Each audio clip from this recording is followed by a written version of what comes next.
네, 이번 주 월가에서는 어떤 종목과 어떤 섹터에 주목을 해야 될까요? 김장렬의 업사이드 시작합니다. 오늘은 또 본부장님 모시고 전쟁 이슈에 좀 가려져 있는 IT 이슈들 두 가지 한번 얘기해 보고요. 그리고 또 주목해야 될 종목들 두 가지 또 얘기를 나눠보려고 합니다. 유니스토리 자산운용 김장렬 투자전략본부장 나오셨습니다. 안녕하십니까? 안녕하세요. 네, 안녕하십니까?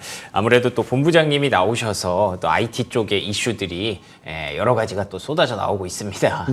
전쟁 이슈에 좀 묻혀져 있기는 했습니다만 중요한 거 두 가지 한번 짚어보고 넘어가려고 하는데요. 첫 번째로는 엔비디아의 그 중국용 수출용 반도체 있잖아요. 네네. H800이라고 네네. 우리가 알고 있는 그 H100에 비해서는 조금 성능이 좀 떨어지지만 네네. 그래도 또 중국도 AI 투자를 확대하기 위해서 엔비디아 칩을 H800을 받아서 쓰고 있었는데 이것조차 끊어버린다라는 얘기가 로이터에서 좀 나왔다고 들었습니다. 이게 엔비디아 실적이나 뭐 아니면은 SK하이닉스 실적이나 이런 쪽에 미치는 영향이 좀 있을까요? 있겠죠. 있을 텐데 있다고 봐야 되고요. 예. 있는데 예상이 됐을 거다. 아. 이건 그 7월 달인가 그때부터 9월 말, 그러니까 10월 달 4분기 어느 시점에 그 이제 못하게 한다라는 얘기가 논의가 됐었기 때문에 그랬군요. 예상을 못한 게 아니기 때문에 주가에는 엔비디아라든지 간접적으로 삼성하이닉스에 영향을 미치는 거는 크지 않을 거예요. 주가에 녹아 있다고 봐야 되는 거고요. 이미 녹아 있군요. 그렇죠. 근데 얼마만큼 영향이 있을 것이냐 그걸 알 길이 없어요. 왜냐하면 걔네들이 H100하고 A100, 옛날 A100 예. 그 비중도 정확하진 않은데 A100에서 H100으로 비중이 높아지고 있다. 이렇게 A100은 옛날 모델이고 H100이 최고 모델이잖아요. 그러면 그 A100, H100이 핵심 모델인데 그거 분포는 있는데 그 밑에 아래인 H800 요거의 그 분포 비중은 공시로 나와 있는 게 없어요.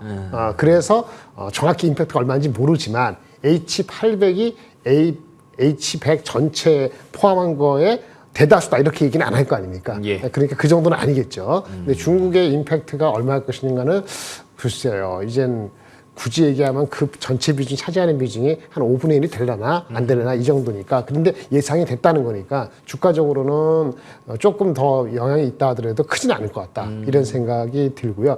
그럼 H800을 못 만들어서 못 판다 하면은 그 임팩트가 있다 하면은 예. 그 정도는 아마 다른 생산 H100이나 다른 걸로 해서 다른 나라, 중국이 아닌 나라로 어느 정도 또 메워줄 수 있는 여지가 있기 때문에 H800이 그만큼 빠진다 해가지고 그거 그대로 레버뉴가 손실된다고 볼 수는 또 없거든요. 그래서 임팩트는 있다. 근데 그 임팩트가 예상만큼 클 것이냐, 그거는 봐야 된다. 그리고 주가는 어느 정도 반영돼 있다. 이렇게 말씀드릴 수 있겠습니다. 알겠습니다. 영향이 뭐 없지는 않겠죠. 사실 근데 예전의 기억을 떠올려 보면 엔비디아가 중국의 어떤 뭐 수출이 통제된다 이런 얘기가 들렸을 때 주가가 좀 생각보다 많이 빠지는 경향이 있었는데 간밤에는 또 엔비디아가 올랐거든요. 이런 얘기 들어보면 확실히 AI 모멘텀이 중국뿐만 아니라 전 세계적으로 퍼져 있기 때문에 중국에서 뭐 이 정도 이렇게 제한이 걸린다고 해서 엔비디아가 또 크게 동요하지는 않는 것 같기도 하고요. 그리고 이미 선반영되다 보니까 오히려 불확실성이 뭐 나왔다, 해소됐다 뭐 이런 측면으로 해석하는 것 같기도 해서 일단은 조금 더 지켜봐야 될 것 같기는 합니다. 자, 그리고 두 번째 이슈로는 애플 얘기가 있었는데요. 중국 시장에서 화웨이의 왕좌를 넘겨줬다. 스마트폰 시장에서요. 네네. 뭐 아이폰 15을 중국에서도 줄 서서 산다 뭐 이런 얘기가 있었는데 네네. 생각보다 인기가 뭐 좀 좋지는 않은가 봐요. 이것도 이제 제가 뭐 매주 나와서 말씀드린 건 아니지만 아이폰에 예. 대한 어떤 노이즈가 있었죠. 노이즈라는 것이 잘 팔린다, 대기 수요가 많다는 게 주적인 것 같았습니다만은 뉴스 플로우를 잘 보시면은 그 다음에는 대기 수요가 줄어들네. 그런 뉴스도 그랬군요. 한 2주 정도 나왔어요. 예. 그래서 용두삼이는 아니지만 좋았는데 다시 그 리타임이 대기 수요가 대기라는 날짜 수가 반으로 줄었다는 얘기가 얼마 전에 더 나왔었거든요. 그래서 이런 것도 예상이 됐던 거죠. 물론 잘 되면 이것도 삼성전자 하이닉스 좋겠습니다만은 삼성전자 하이닉스 반도체 좋겠습니다만은 덜 팔렸으니까 안 좋을 수 있는 거죠. 이거는 메워줄 수 있는 게 있느냐? 그건 퀘스천인 거예요. 왜 퀘스천이냐? AI 반도체만큼 스마트폰이 엄청나게 성장하는 시장은 아니잖아요. 그렇죠. 근데 거기에서 중국이 예상은 됐습니다만 빠졌으니까 그러네요. 아까 A100처럼 메워줄 수 있는 건 없으니까 애플 주가가 흐물흐물 빠지는 건 아닌데 올라가지 못하는 거예요. 다른 거 대비했을 때 약한 거죠. 그리고 또 이거 뭐 저 중국 말고도 뭐 버닝 이슈, 뭐 발열 이슈 여러 가지 다양한 또 노이즈가 나오잖아요. 그러니까 그것이 오히려 더 심리적인 부담이 되고 중국에는 화웨이를 이게 동료하고 아이폰을 좀 제재하는 것 같은 실질적인 중국의 움직임이 있었기 때문에 그렇죠. 그래서 작년보다 아이폰 14보다 15이 적었다는 것 자체도 아주 새로운 건 아닌데 대체할 데 없다는 생각이 드니까 그러면 4, 4분기 실적이 예상보다 적은 거 아니야? 아니 3분기도 안 나왔습니다만은 그런 예상을 할 수 있는 거죠. 그래서 아마 다른 외국계 증권사에서도 뭐 실적에 대한 둔화 경고가 나왔다고 하는데 그런 측면이 주가를 상대적으로 언더퍼폼하게 만드는 요인이 됐다라고 말씀드릴 수 있겠고요. 이 주식은 어떻게 돼야 되냐? 실적 발표되면서 가이던스가 나올 때까지 기다려야 돼요. 그렇군요. 그러니까 11월 초까지 기다려. 그때까지는 언더퍼폼할 것 같습니다. 알겠습니다. 성장하고 있는 섹터 그리고 업종과 좀 성숙기에 이미 들어간 섹터 업종에 대한 얘기는 확실히 좀 다를 수가 있겠네요. 정확히 그렇게 표현할 수 있겠습니다.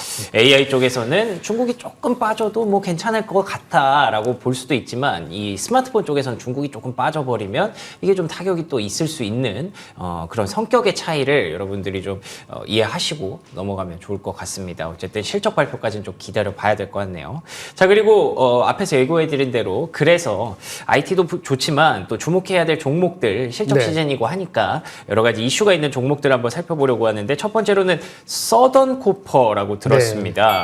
약간은 좀 생소할 수도 있을 것 같아요. 투자자분들이 어떤 기업인가요? 일단 오늘 말씀드린 두 가지 종목은 그 업종은 다른데요. 공통적인 점이 있어요. 사람들이 잘 모르거나 지금 말씀드리면 지금 확 날아가는 건 아닌 것 같은데 업황 상황에서 그렇게 볼 수 있거든요. 매크로도 그렇고 이 회사의 앞에 그 탑 라인도 그렇고 그런데 실질적으로는 단단한 주식이에요. 그러니까 만만치 않은 것 같은데 단단한 주식이다. 그래서 한번 가져왔어요. 서던 코퍼라는 거는 이 코퍼가 COPP야, 카퍼 구리예요. 서던은 정확히 모르겠습니다만. 그래서 서던 뭐 남쪽인가요? 서던? 그런 거 같네요. 맞아요. SCCO래요. SCCO. 근데 올해 한번 가져왔는데 우리가 구리 광산 업체 이렇게 보시면 되거든요. 매장량으로서는 전 세계 넘버 원이랍니다. 매장. 그러니까 생산은 그보다 뒤지지만 잠재된 매장 수로는 넘버 원인데 역사가 꽤 오래된 회사고요. 한 6, 70년 되고 멕시코하고 이제 페루, 남미죠. 중미. 거기에 광산을 운영하는 기업이고 구리가 핵심이지만 다른 것도 뭐 있습니다. 이거 캐내야 되니까 그 광산이 있어야 되겠죠. 노천 광산이 있고 노천 광산을 가지고 있는 회사가 따로 있고 그 재련하는 공장이 원래 따로 있거나 회사가 따로 있는 경우 있는데 그 둘 다 갖고 있다. 자기네가 캐서 자기네가 재련한다. 이런 얘기고 잠재로 따지면 구리에서 넘버 원이다. 이렇게 일단 설명을 드릴 수 있겠는데 말씀드린 것처럼 광산에서 재련까지 한꺼번에 하는 것이 모든 회사 그런 게 아닌 것 같아요. 그래서 그런 걸 갖고 있는데 그런 측면에서 구리가 좀 가격이 안 좋았잖아요. 경제 성장도 애매하고. 그렇죠. 그러니까 그러면 이 주식 뭐하러 봐 이렇게 볼 수 있는 그 찰나에 보니까 의외로 그 수직 계열화되는 것이 상당히 다른 그 구리광산 업체보다도 독보적으로 장점이 있더라. 이거를 말씀을 드려야 될 것 같아요. 그래서 구리광산은 구리강에 내려가면 볼 거 없는 게 아니에요. 우리나라의 풍산처럼. 그렇죠. 풍산처럼 그러는데 얘네 그 대표적인 광산들 업체들이 몇 개 있더라 하고요. 뭐 이건 들어보실 것 같아. FREPORT, 프리포트 맥모란이라는 유명한 회사가 있고요. 그다음 First Quantum Minerals. 세 번째 건 전 잘 모르겠는데 안토파가스타 이런 데이 대표적인 구리 동 광산인데 그 한 7년 전인가 그 당시에 동 가격이 완전히 저점이었을 때 그 당시는 대부분 회사가 저점이면 적자겠죠. 얼마인지 모르지만 근데 이 회사는 서던 코퍼는 29%의 영업이익률을 7년 전에도 기록을 했다는 거예요. 그래서 저력이 있네요. 그렇죠. 수직 계열화의 어떤 가격 경쟁의 원가가 있다라고 말씀을 드릴 수 있겠거든요. 그래서 비록 생산량은 아직은 세계 5위라서 탑은 아니지만 매장량이 세계 1위이기 때문에 그럼 상당히 잠재력이 있고 마진에 대한 방어력이 있지 않은가 이렇게 볼 수 있기 때문에 우리 회사를 가져왔다고 말씀을 드릴 수 있겠고요. 참고로 그 1위 회사는 칠레 뭐 코델코 이런 회사가 있고요. 생산량 기준으로는 우리는 또 하나 중요한 거는 그러니까 마진이 방어된다. 남들 적다 할 때 흑자였다. 수직 계열하다. 두 번째는 뭐냐면 광산이 오래 가는 게 중요하잖아요. 근데 요거는 제가 전문가를 잘 모르겠습니다만 보통 광산이 구리들이 옛날부터 파왔기 때문에 옛날부터 파온 구리 광산이 수명이 지금 현재 한 40년이 안 된답니다. 거꾸로 하면 30년 더 가는 거죠. 거꾸로 하면 20, 30년 되면은 다른 먹거리를 찾아야 되는 거죠. 거잖아요. 40년이면 한 세대 좀 더 지나면 이제는 고갈되는 게 들어가는 건데 우리 서던 커퍼는 동생산에 아까 잠재력이 있다 그랬잖아요. 수명이 한 68년 남았답니다. 그러니까 아직도 두 세대가 더 가는 거죠. 그러네요. 그러니까 이거는 뭐 아무리 뭐 DCF로 하고 뭐 하건 간에 그 지속성에 대해서 전 세계 경제가 완전히 대공황으로 빠지지 않는 한 어느 정도의 기본적인 바텀라인을 이루는 마진이 있다라고 본다면은 최근 주가가 좀 내려가는데 예. 서서히 볼만하다. 경제가 경착륙이 아니라면 어느 순간에는 이런 잠재력에 인해서 보지 않을까라고 생각해서 성장은 확실하다. 주가 바닥을 칠 경우 대비해서 좀 접근해 보자 이렇게 말씀을 드리려고 가져왔고요. 네. 밸류에이션이 지금 좀 내려와서 내년 기준으로 한 20배 이하로 되는데 이게 지속성이 있기 때문에 지속성, 성장, 마진도 한 이게 40%대거든요. 마진이 맞아. 마진이 40%대요. 굉장한 거죠. 옛날에 2017년에 29%가 남들 적자였으니까. 그러니까 40%의 연간 성장률, 올해는 성장 안 하지만 평균 한 15% 성장하면은 미국 그 주식의 PER 20배 이하면은 접근해 볼 수 있는 시점에 들어가고 있어요. 모멘텀은 구리가게 안정화되는 게 필요는 하겠죠. 그렇죠. 그래서 그렇게 본다면은 제가 봤을 때는 조금 더 낮게 잡으면은 이거는 한 25배 정도에 갈 수 있으면 어느 시점에 30% 정도의 업사이드가 보이는 시작이다. 이렇게 말씀드릴 수 있을 것 같습니다. 알겠습니다. 서던 커퍼, 이 기업 이름에서도 바로 느낄 수가 있죠. 커퍼라는 게 이제 구리를 재련하고 구리 광산을 보유하고 있는 기업이라서 그런 것 같은데요. 말씀해 주신 것처럼 매장량 입장에서는 뭐 세계 1위 수준이고요. 생산량도 꽤나 높은 수준을 유지하고 있습니다. 그리고 2016년에 구리 가격이 많이 떨어졌을 때도 영업이익률을 30% 가까이 기록했을 정도로 계열화가 워낙에 잘 돼 있다 보니까 비용이 좀 적은 것 같아요. 이런 저력 있는 기업을 지금 봐야 될 때라고 판단을 하신 것 같기도 하고요. 그리고 최근에 연착륙 기대감도 좀 있기 때문에 구리 가격이 다시 반등한다면 지금 20배 수준의 PER은 접근해도 괜찮은 그런 가격대로 보셨던 것 같습니다. 앞으로 서던 코퍼의 25배까지 올라갈 수 있는지 한번 지켜보도록 하고요. 두 번째 기업은 펩시코입니다. 펩시코는 지난주에 실적 시즌에 서막을 좀 알렸던 그런 기업이에요. 나쁘지 않았던 걸로 기억하는데 어떤 포인트가 있었을까요? 네, 코카콜라하고 경쟁하는 펩시코 다 아시죠? 펩시콜라인데 일단 우리 최근에 나왔던 위고비, 위고비 이런 게서 이제 살 빼는 오젬픽, 살 빼는 약의 등장과 함께 코카콜라가 곤두박질 쳤었습니까? 예, 맞습니다. 펩시코는 그 다음인데 그래서 주가는 안 좋았어요, 사실은. 근데 실적이 좋게 나왔어. 첫 번째, 실적이 좋았다. 그게 무슨 얘기냐? 내성이 있다는 얘기죠. 그 악재라고 여기는 그 임팩트가 실제는 악재라고 여기기까지는 좀 과한 게 있다. 이런 얘기가 되는 거죠. 사람의 습성이 두 번째, 왜 그러냐? 잘 안 바뀐다는 거예요. 그 다음에 우리가 펩시코 하면은 콜라로 생각하는데 콜라 아닌 음료수는 달달하고 즉각적으로 마실 때 치아도 그렇고 이거 살찔 것 같고 뭐 이런 느낌이 오잖아요. 그렇죠. 그러니까 임팩트를 있다 느끼는데 그나마 그 임팩트 느끼는 콜라 같은 그 음료 말고도 사업이 조금 다양합니다. 우리 과자는요. 아무도 모르는 사이에 그냥 손이 가는 거예요. 그래서 과자는 의외로 또 영향을 덜 미쳐서 펩시콜라가 일단은 실적이 좋았고 그다음에 지금 얘기하는 그런 살 빼는 약에 대한 임팩트는 그렇게 약간 과장된 측면이 있다는 게 좀 드러났고요. 세 번째는 간식이라 하면은 우리 제과류 이런 거의 비즈니스도 우리 펩시코의 상당한 부분을 차지하고 있다. 있기 때문에. 그리고 최근에 그리고 매크로가 안 좋음에도 불구하고 가격을 인상했거든요. 그렇죠. 가격을 인상했는데 그 물량이 좀 덜 올라갈 수도 있고 빠질 수 있잖아요. 전체적으로 가격 인상한 효과가 전체적으로 더 효과가 좋아서 매출 성장력이 예상보다 더 나왔거든요. 이 회사의 잠재로 보여준 거라 볼 수 있겠어요. 애널리스트 리포트가 바로 나왔어요. 실적 나오고 한국 리포트가 했었는데 제목이 다이어트를 하는 사람들은 그러면 간식을 안 좋아할까요? 다이어트 하는 사람들이 오히려 간식을 좋아한다. 이 제목을 재밌게 적었어요. 그래요? 다이어터도 간식을 좋아한다. 네, 맞습니다. 우리 박 앵커님처럼 이렇게 PC 잘 마시는 분도 운동을 많이 하시는 분은 오히려 간식 안 좋아하시는 모르는데 애매모호한 대부분의 중간 사람들은 다이어트를 한다 그러면서 또 먹는 걸 또 찾아요. 근데 표면적으로 눈에 딱 보이는 거 있잖아요. 라면이랄까 이렇게 아니면 마시는 거는 눈에 보일 수 있는데 과자 같은 건 손을 못 대거든요. 그래서 다이어터들도 간식을 좋아한다 이런 식으로 제목을 달았어요. 실적을 보겠습니다. 10월 10일 날 이렇게 맞춰 생겼는데 매출이 중요한 게 매출 중에서도 오게닉 그로스라 해가지고 남들을 인수해갖고 한 거 말고 순수하게 자기네가 원래 갖고 있는 사업 가지고 성장하는 걸 오게닉이라 합니다. 유기적 성장. 제목을 리포트 볼 때 오가닉, 오게닉 하는데 이거는 M&A로 이룬 그런 비즈니스 빼고 순수하게 자기네가 자체로 성장하는 건데 이게 중요하단 말이에요. 이것이 8.8% YOY로 성장을 했다. 이렇게 얘기했고요. 중요한 건 핵심이 되는 주당 순이익, 이게 마진이잖아요. EPS는 플러스 15%. 매출 성장보다 코어 EPS가 더 성장이 높았다는 거잖아요. 그럼 뭔가 마진이 좋았다는 거예요. 그게 중요한 거거든요. 그래서 보면은 여러 가지 우려가 있었죠. 위고비 등 다이어트 우려에도 불구하고 전반적으로 수요가 견조했다라는 것이 한마디로 말씀을 드릴 수 있겠고요. 조금 더 디테일에 들어가 볼까요? 평균적으로 이 분기에 가격 상승을 11% 시켰답니다. 그런데 그럼 판매가 확 줄어들 수도 있잖아요. 그렇죠? 그럴 수도 있죠. 근데 판매는 2.5% 감소에 그쳤습니다. 좀 더 디테일하다면은 음료는 보합이었고 예. 스낵도 1.5%. 그러니까 별 빠진 게 없어요. 그러네요. 그리고 그러면 이제 또 미국 말고 다른 쪽, 미국은 적은 거 아니냐. 근데 미국 비중이 여전히 한 60% 되거든요. 그러면서도 이걸 유지해낸 거기 때문에 상당히 의미가 있다라고 볼 수 있겠고, 미국도 성장률이 전체적으로 한 자릿수 중반대 성장을 했고요. 두 번째, 유럽은 또 한 13% 성장했어요. 그러니까 유럽 사람들은 더 뚱뚱한가? 하여튼 가격 올려도 아무 문제 없었고요. 한마디로 흠잡을 데 없었어요. 라틴 아메리카도 한 9% 성장했고요. 네네네. 그래서 전체적으로 보면은 다이어트 하는 사람이 진짜 간식 사랑이 끊이지 않지 않았는가 일본 분기까지는 그렇게 볼 수 있어요.